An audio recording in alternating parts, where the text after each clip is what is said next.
before. Here is in the women's concentration camp in Ravensbrück. That was a commission where I worked with the kind of a calendar of what happened in the camp every day from its inception to its end. And in German English, I think I have actually, is this a video? Yes, there is a video here. Or it should be. Oh, sorry. Sorry. Here it is. Okay. It's in German. Let me just show you a little bit of it.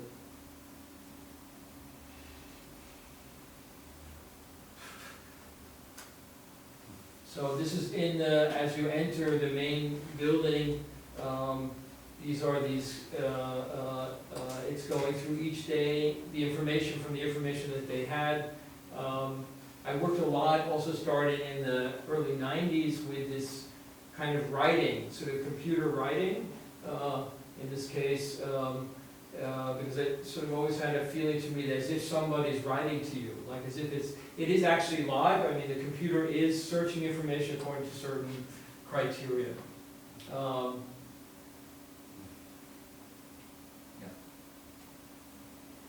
Okay, this is also the Jewish Museum of Berlin, another project, also working with data realization. I think I don't show this.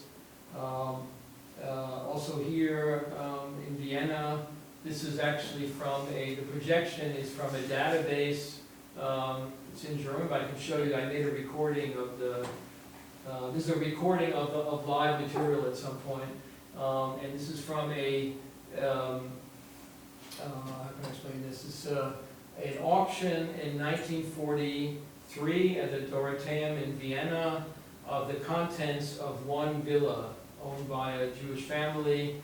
And so I mapped, actually the villa still stands, and I mapped the contents, 1,400 contents, to the rooms. We was working with some historians and architects, to the rooms in which they actually originally were in, the kitchen, the bedroom, the living room, and then the text, which you probably can't read, are scanned or appear at the height or where in the spaces these objects were. So, a table is at a certain height, and there are artworks which are on the wall. And when this is projected very big, that you have a sense of a room, of a space. Okay, and then what I call perceptual works. This is a work of 2003, a text from Kierkegaard, the philosopher, about recollection, and it's printed. It's 5 meters long, and it's printed backwards. So the first line or the last line here is the first line of the text, and it goes backwards. So you read backwards, and at some point, as you see here, it turns into kind of rivers and little islands and things. So, which was my interest there. I mean, so he says that the problem is that we live forwards, but we only learn backwards, so to say. Yeah, it was actually positioned in different. I showed it in different ways. Positioned in a height that you would actually stand in front of this and look down. There's another installation of which I did recently. Perceptual, this is working with the phenomena of flashbulb memory, which is a theory among cognitive psychologists that when something happens which is somehow very important, sort of outside yourself. So in my life that would have been when John Kennedy was assassinated, and when and 9/11. In your lives it might be different, and that the brain just kind of goes, freeze it, yeah? So you remember where you were when this happened, exactly as almost an image. And so there are different texts from this. This is impossible to photograph, but there's 360 flash bulbs inside this thing that flashes out. And in fact, like in the next, I don't know, yeah, this is what it looks like if the lights are on. and the text is inside, and it's actually shown in a black room, and you can't read it because the flash is too strong. So you read it in the after image in your eye. So suddenly you're blinded, and then you see fragments of this text all over the room. So maybe it's something that relates a little bit to my early stroboscopic experiments, but with text. So somehow you would read maybe just Frozen Forever, and Frozen Forever would be all over the space until it gradually disappears. Beautiful image, after image. And then I also started to work in 2006 with objects, or with works that could possibly be sold. This is an exhibition in the Hamburger Bahnhof in Berlin related to a text from Walter Benjamin called Excavation and Memory. And but actually the texts are from archaeological databases about the readability or non-readability of these texts. But maybe I show you what these are. This is a lenticular. Sorry, yeah, here you can see it. It's a lenticular process, printing process, in which has up to 6 layers, and from your position you read different texts and combinations of text. It's actually an interactive palimpsest without electricity. So, and I've done many works like this.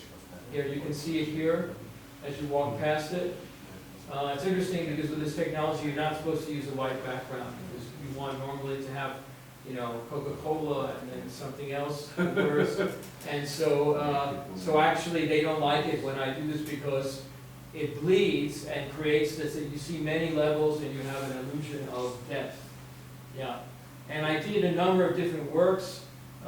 This is also this is from text from John Cage, an exhibition dedicated to John Cage, and more recently, this was in Munich, in an exhibition about the end of the European idea.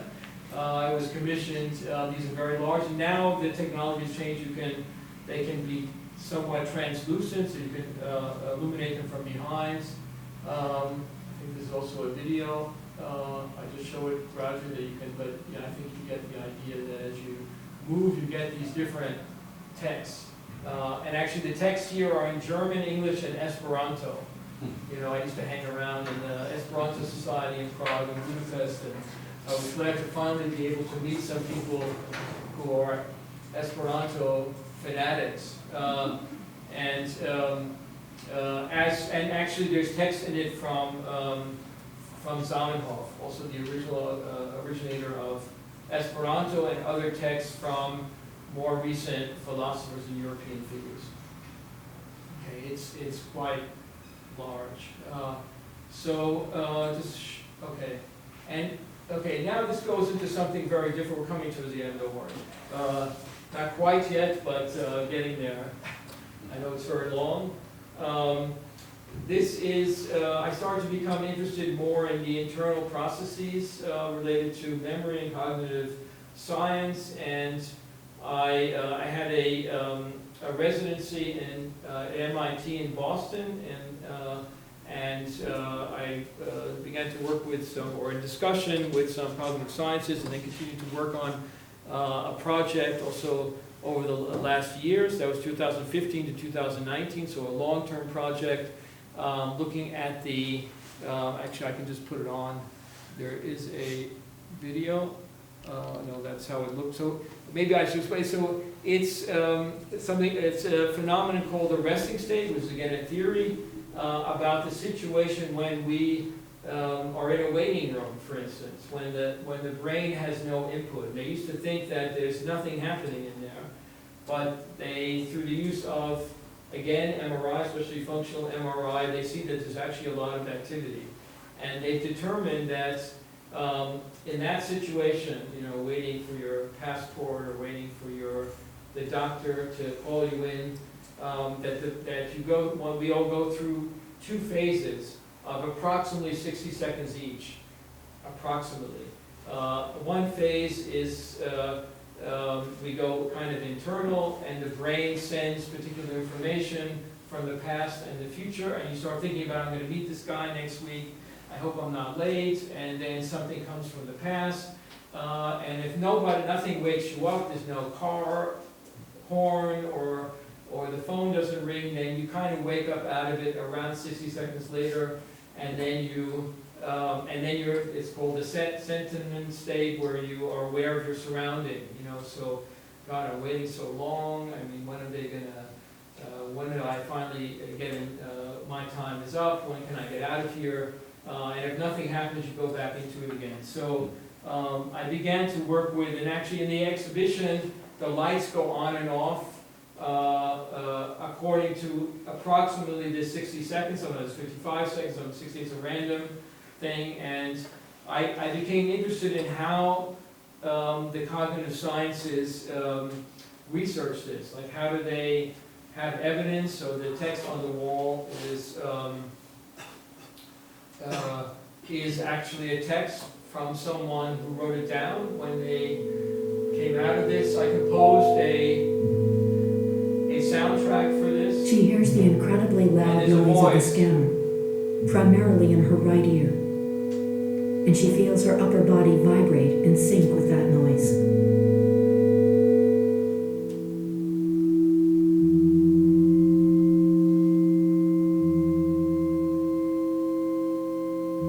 Does the past appear physically closer in your mind?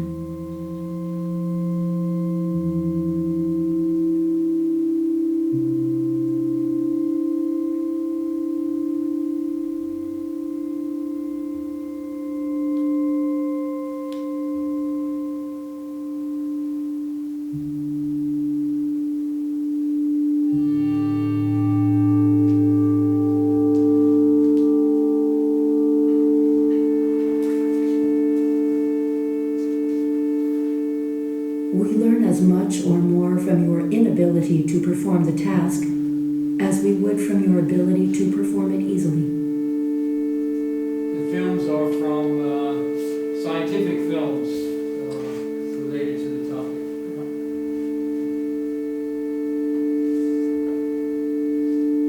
Do you stand by your account of your experience?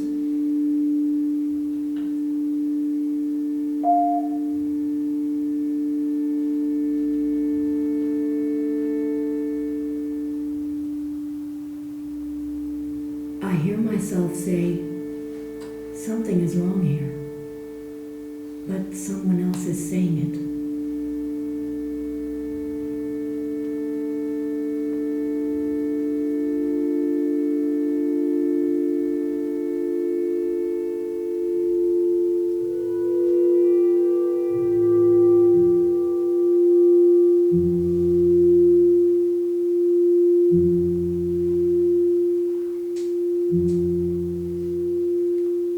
They can see I'm not sleeping, but they can't see that I'm talking.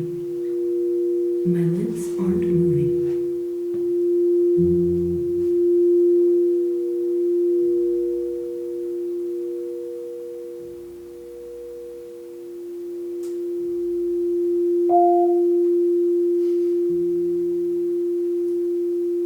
Where was I? It was as if someone was standing over me and speaking in a high-pitched voice.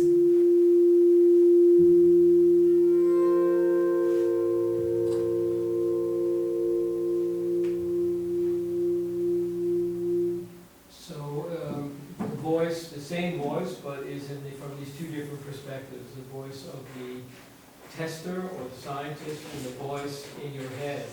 Sort of the internal voice that we all have, speaking, and it's taken from different things. So I go very quickly now, some other things. This is, I also was involved very much with the public art projects. This was a project in Oslo. See, this is a giant punch card. It was at a museum and research center for both the Holocaust in Norway and also social or minority populations in Norwegian society, working with the collection of personal data, the ethics of the collection of personal data, and I'm not going to show that, sorry. And then more recently, I was invited to propose a memorial for the book burning in 1933 in Munich, and there I chose, I built this, it's 9 meters in diameter. I took the text, the titles of the last books of each band author, 388 titles, and they run in a spiral at the site where the books were burned, without punctuation. That means it becomes one line in a way that circles. You can see here people moving in a circle around it trying to read it. So the band information, it was interesting for me not to try to give a sense of what was the culture that was lost, rather than only which is normally the case, the persons who, okay, there's a video, but I don't think it's necessary to see this, because of time. And then projects which were what I call the vocalization of the archive. So I was very interested in a situation before I showed this Who's Who performances, and then I was interested in developing a situation, a room-like situation, a performative situation where the public is actively involved, and I developed this structure where with different spaces were simultaneous readings from, and the early projects was with the Who's Who text, and I worked with other texts, and where I would build a big archive. These are examples of some of the archive. I put all the texts from the piece in a big archive. I would have archivists bringing these texts into this public room called the arena.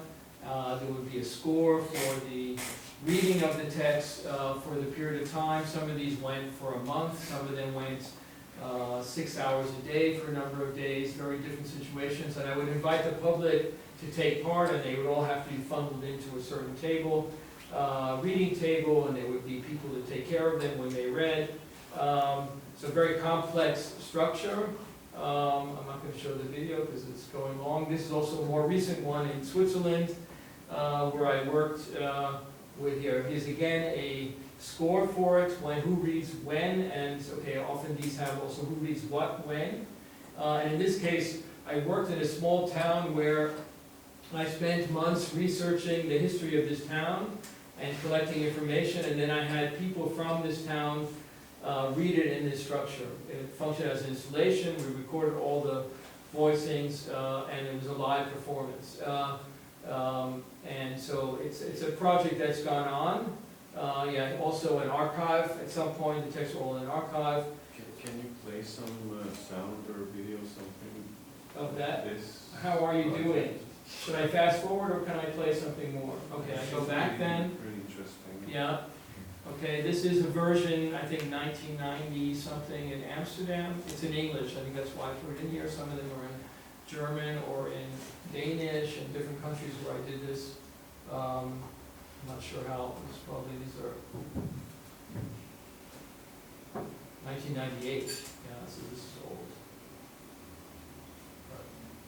There will be some people in it. So it functioned. This project, it functioned as an installation. It was a whole month. Yeah. So, and then at certain times, people would come and read from the text live, according to a score.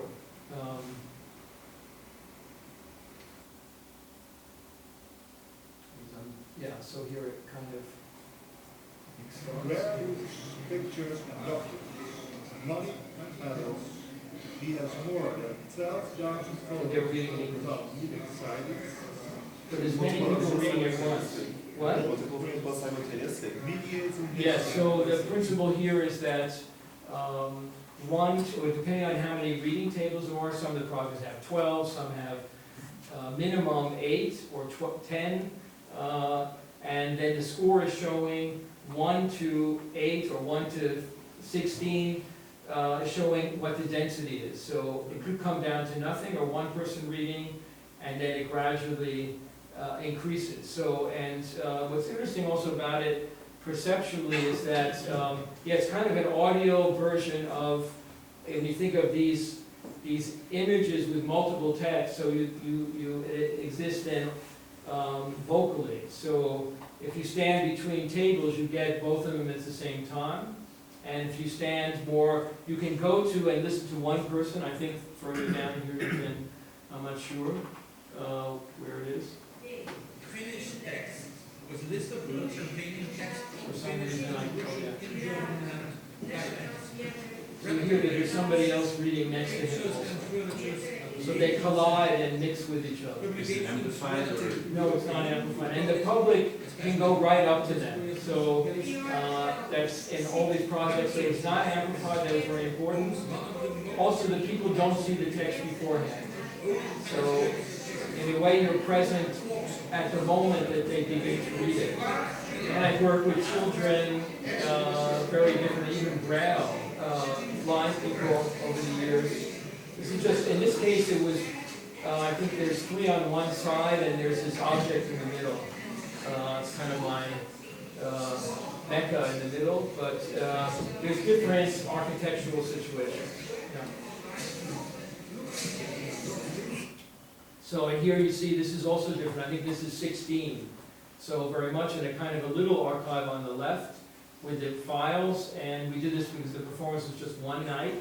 And at each table there are people there's a whole staff that, you know, to explain to the people what they should do. They haven't seen the text before. When the light goes on, they start to read. When the light goes off, they stop reading. In this case, it was automated. The lights, you know, went on and off already before according to the score, but there were still people taking them to the place and explaining to them what to do and when to stop reading and so forth. You know, read at your own speed and so forth.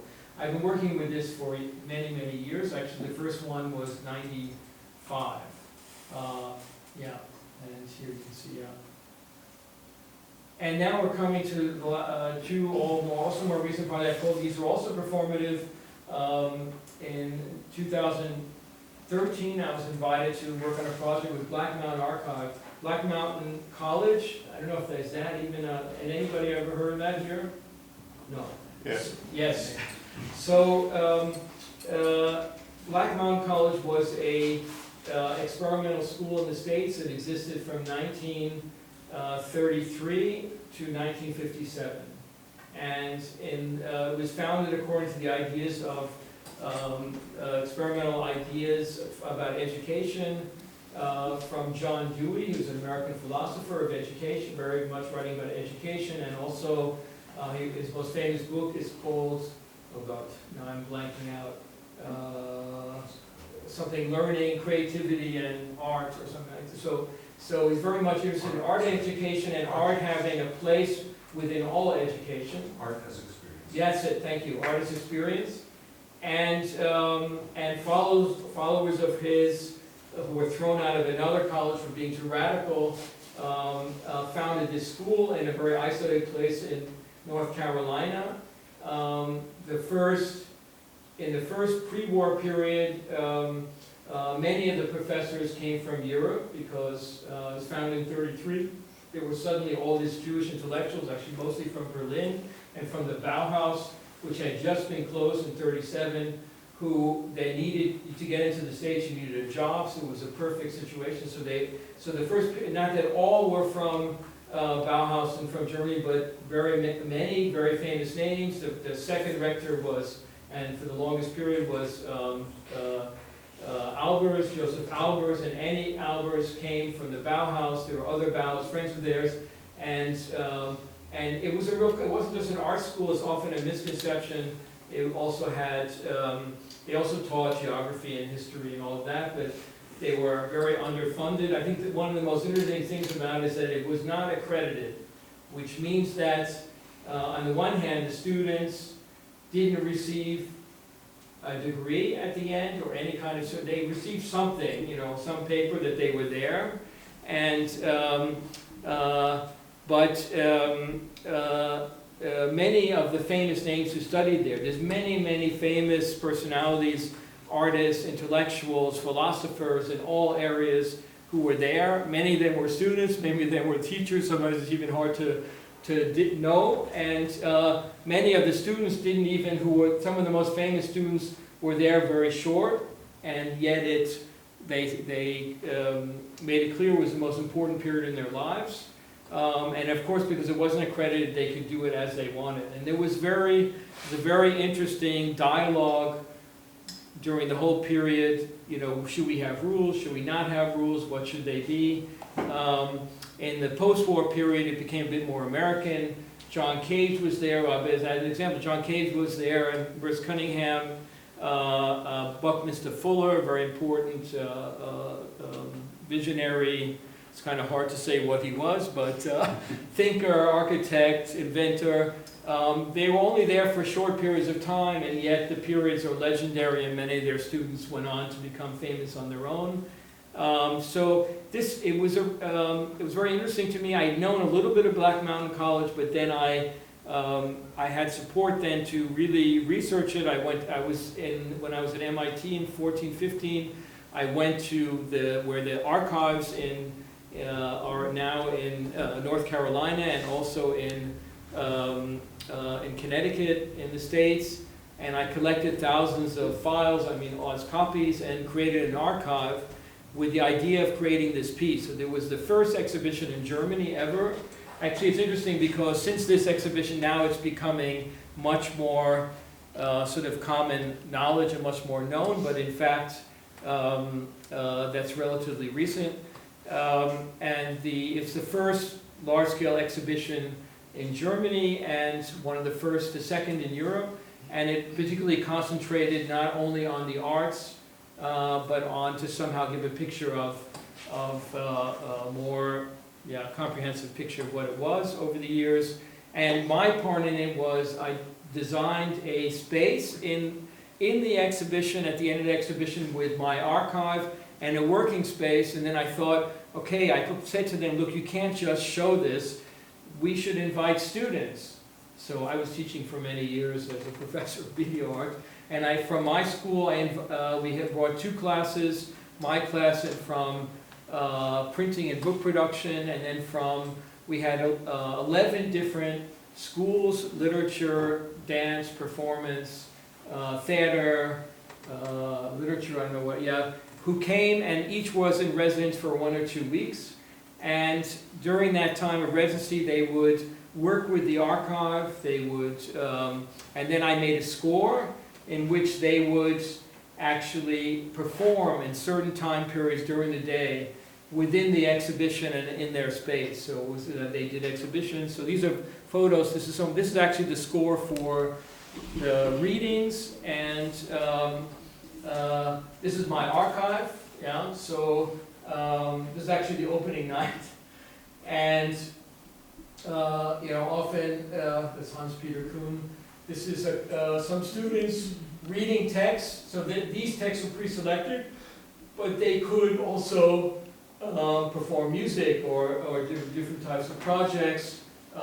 This is Valery Mali and his class from Switzerland, which is a sound art class. They redid as a project a composition from John Cage with tape recorders. And after 2 weeks, they had managed to do, I think, 1 minute and 30 seconds of little cut-up pieces of tape. So I just, and I produced since then a book, because it then moved to, as a symposium to the school where I was teaching. I was teaching in the city of Kiel, a media department, and we invited many of the people who were invited in this project, and also internationally, actually even from Russia, from the States, figures who were writing about Black Mountain, and also invited artists to also develop projects. And from these two projects, I developed a book, which just came out recently, a large book. And then my last project, which is also somehow related to this, is maybe interesting as visual artists. I call it also an interactive reading in the same way. It has a score, but